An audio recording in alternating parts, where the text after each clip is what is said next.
नमस्कार, तपाईहरुलाई स्वागत छ। क्लास 12 को एक्जाम दिएर बस्नु भएको विद्यार्थीहरु जसलाई चाहिँ ब्याचलरमा गएर यो BMS bachelor in mountaineering studies पढ्न मन छ, उहाँहरुको लागि यो एकदमै इम्पोर्टेन्ट भिडियो छ। तपाईहरुले यो भिडियो अन्तिमसम्म हेर्नु होला है नि। र अब हामी कुरा गरौँ ब्याचलर इन माउन्टेनियरिङ स्टडीज, यसको स्कोप के कस्तो छ, कति पैसा लाग्छ, हामीले कहाँ काम गर्न सक्छौं हैन, अनि यसको लागि इन्ट्रान्सको क्लासहरु कहाँ जोइन गर्नुपर्ने हुन्छ हैन, कुन युनिभर्सिटीले पढाउँछ, यस्तो सबै विषयमा आज हामी जानकारी दिन्छौं। यो जुन BMS छ, ब्याचलर इन माउन्टेनियरिङ स्टडीज, यो भनेको चाहिँ खासमा तपाईहरुको एउटा एकाडेमिक कोर्स पनि हो, एउटा प्रोफेसनल कोर्स पनि हो। तपाईहरुलाई यहाँ theoretical knowledge plus practical knowledge सबै पढाइ हुन्छ। 4 वर्षको यो कोर्स हो र सेमेस्टर वाइज 8 वटा सेमेस्टरमा तपाईहरुको यो BMS को पढाइ हुन्छ। र खासमा भन्ने हो भने नेपाल भनेको एउटा माउन्टेनियस कन्ट्री हो हैन, हिमालको देश हो। सो यसको स्कोप एकदमै बढ्दो रूपमा हामीले देख्न सक्छौं हाम्रो देश नेपालमा है। सो यसलाई हामी भन्न सक्छौं नेपालको एउटा अर्गानिक कोर्स पनि हो र यो एउटा एकदमै हाइली प्र्याक्टिकल कोर्स हो। पुरै तपाईलाई फिल्डमा गएर माउन्टेन क्लाइम्ब गर्न लगाइन्छ। 6000 मिटर भन्दा अग्ला हिमालहरु पनि तपाईहरुलाई यो कोर्स पढ्दाखेरि चढ्न लगाइन्छ।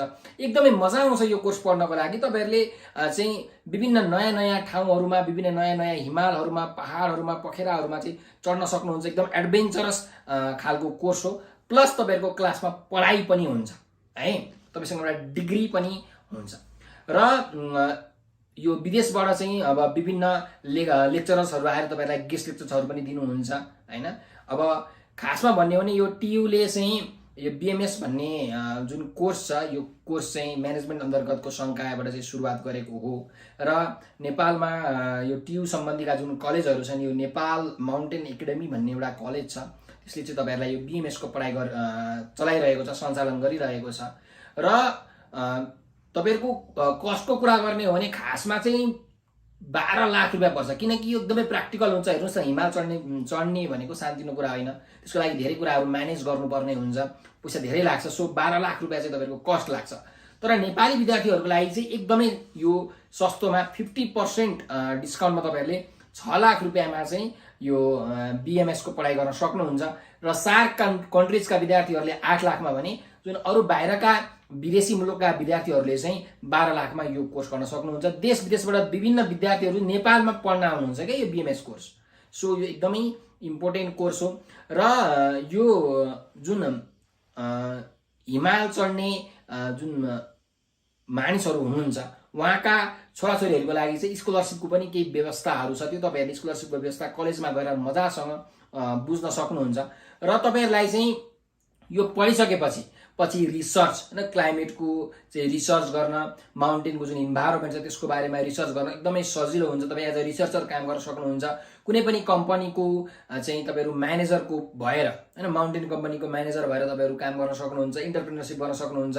तपाईहरु पछि माउन्टेन जियोलोजिस्ट हुन सक्नुहुन्छ, माउन्टेन को चाहिँ इकोनोमिस्ट हुन सक्नुहुन्छ, अथवा एकाडेमिक लेक्चरर पनि तपाईहरु हुन सक्नुहुन्छ, माउन्टेनको गाइड, माउन्टेनको लिडर तपाईहरु बन्न सक्नुहुन्छ।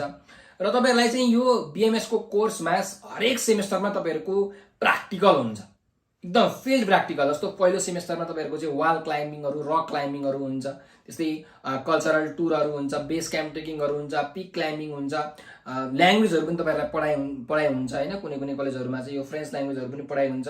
र अन्तिमको सेमेस्टरमा तपाईहरुको माउन्टेन क्लाइम्बिङ हुन्छ। 6000 मिटर भन्दा माथिको माउन्टेन जुन हिमालहरु छ त्यो चाहिँ तपाईहरुलाई चढाइन्छ, भनौं न, चढाउन लगाइन्छ। सो यस्तो खालको प्र्याक्टिकल कोर्स भएको कारणले गर्दाखेरि तपाईहरुले यो कोर्स चाहिँ जोइन गर्न सक्नुहुन्छ। विशेष त हिमालतिर बस्ने विद्यार्थीहरुको लागि त झन् यो एकदमै इम्पोर्टेन्ट कोर्स हो है। तपाईहरुलाई यसमा चाहिँ जियोलोजीको सब्जेक्ट्सहरु, सोसियोलोजीको सब्जेक्ट्सहरु, इकोनोमीको सब्जेक्ट्सहरु, सबै सब्जेक्ट्सहरु चाहिँ पढाइ हुन्छ। तर यो BMS को पढाइ गरेर तपाईहरुले एउटा इन्ट्रान्स एक्जाम दिनुपर्ने हुन्छ, जसलाई भनिन्छ CMAT, central management admission test, जुन TU ले लिने गर्छ। र यो 100 मार्क्स को चाहिँ तपाईहरुको एक्जाम हुन्छ, एकदमै कम्पिटिटिभ एक्जाम हुन्छ हैन। सो तपाईहरुले चाहिँ यो CMAT को इन्ट्रान्स पास मात्रै गरेर भएन, मेरिट लिस्टमा पनि तपाईहरुले आफ्नो नाम निकाल्नु पर्ने हुन्छ। र अहिले हामीले पनि यो CMAT को इन्ट्रान्स क्लासहरु चाहिँ रन गरिरहेका छौं। एकदम सस्तो मूल्यमा चाहिँ यो क्लासहरु सञ्चालन भइरहेको छ। यो वर्षभन्दा अगाडिका वर्ष पनि हामीले चाहिँ सीम्याटको इन्ट्रान्सको क्लासहरू लिएका थियौँ। तपाईँहरूले क्लास जोइन गरिसकेपछि हामी तपाईँहरूलाई नोट्सहरू, पिडिएफहरू, भिडियोजहरू सबै प्रोभाइड गर्नेछौँ। लाइभ क्लासहरू तपाईँले लिन सक्नुहुन्छ र त्यसको लागि हाम्रो नम्बर छ 9745699899 9745 699 879। यो नम्बरको भाइबर, टेलिग्राम र व्हाट्सएपमा तपाईँहरूले हामीलाई मेसेज गर्नुहोला। सर मलाई सीम्याटको इन्ट्रान्सको क्लास जोइन गर्न मन छ भनेर यसरी तपाईँले मेसेज गर्नुभयो भने हामी तपाईँहरूलाई त्यहाँ डिटेल्सहरू सबै बुझाएर क्लासमा जोइन गरिदिन्छौँ। त्यसपछि तपाईँले क्लास लिन सक्नुहुन्छ। र हाम्रो एउटा युट्युब च्यानल छ नेपाल अनलाइन स्कुल, जसमा हामीले क्लास 1 देखि मास्टरसम्मका सबै विषयका, सबै सब्जेक्ट्सका, सबै टपिक्सको चाहिँ मोडल क्वेसन सेटहरू, च्याप्टर वाइज क्वेसनको सेटहरू, ओल्ड क्वेसनको सेटहरूको सोल्युसन्सको भिडियो बनाएर हालेका छौँ। सो त्यो युट्युब च्यानल नेपाल अनलाइन स्कुलबाट तपाईँहरूले आफूलाई मन लागेको भिडियो हेरेर धेरैभन्दा धेरै नलेज पनि लिन सक्नुहुन्छ। हाम्रो युट्युब च्यानललाई कृपया सब्सक्राइब गरिदिनु होला, हाम्रो भिडियोहरूलाई सेयर गरिदिनु होला र टिकटकमा, फेसबुकमा, त्यस्तै गरिकन भाइबरमा पनि हाम्रो नेपाल अनलाइन स्कुल भन्ने ग्रुप छ। सो त्यसमा पनि तपाईँहरू जोइन हुनु होला, हामीलाई फलो गर्नु होला, किनकि हामी समय समयमा लाइभ क्लासहरूमा आइरहेको छौँ। नयाँ नयाँ भिडियोजहरू, नयाँ नयाँ कन्टेन्टहरू, एजुकेसनल कन्टेन्टहरू हामीले हालिरहेका हुन्छौँ। सो त्यसमा सहभागी हुन तपाईँहरूले पाउनुहुन्छ। र फेरि पनि म अन्तिममा तपाईँहरूलाई आह्वान गर्दछु, सीम्याटको इन्ट्रान्सको क्लास जोइन गर्नको लागि हाम्रो नम्बर 9745699899 को भाइबर, टेलिग्राम र व्हाट्सएपमा मेसेज गर्न चाहिँ नबिर्सनु होला है त। हजुरहरूले यो भिडियो अन्तिमसम्म हेरिदिनु भयो, त्यसको लागि तपाईँहरूलाई हृदयबाट धेरै धेरै धन्यवाद छ। फेरि पनि हामी भेट्ने नै छौँ। 3 दिनसम्मको लागि मलाई बिदा दिनु होला। नमस्कार।